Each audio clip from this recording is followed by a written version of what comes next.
வைஷாலி கேள்விப்பட்டிருக்கீங்களா? Chess grand master.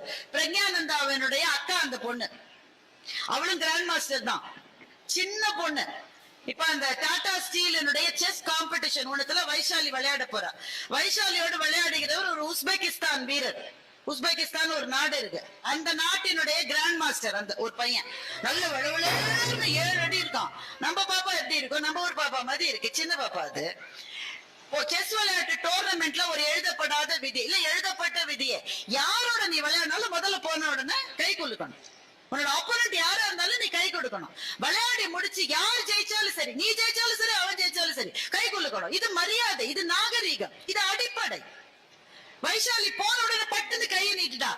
அந்த பையன் அவன் மூஞ்சிய கூட பாக்கல, அந்த ஆப்போனன்ட், அந்த உஸ்பெகிஸ்தான் வீரர். இவன் முகத்தை கூட அவன் பாக்கல, அப்படியே மூஞ்சியத்து. அவன் லேட்டா வேற வந்திருக்கான். மேட்ச் ஆரம்பிக்கிறதுக்கு 3 நிமிஷம் அவன் லேட்டா வந்து இவன் கை கொடுத்தப்ப மூஞ்சியை திருப்பிக்கிட்டு அவன் காய நகர்த்த ஆரம்பிச்சான். இதெல்லாம் பாருங்க, தற்செயலா நடப்பது அல்ல. நாம நினைப்போம் தெரியாம செஞ்சிருப்பான, ஒண்ணுங்களை எல்லாம் பிளான்.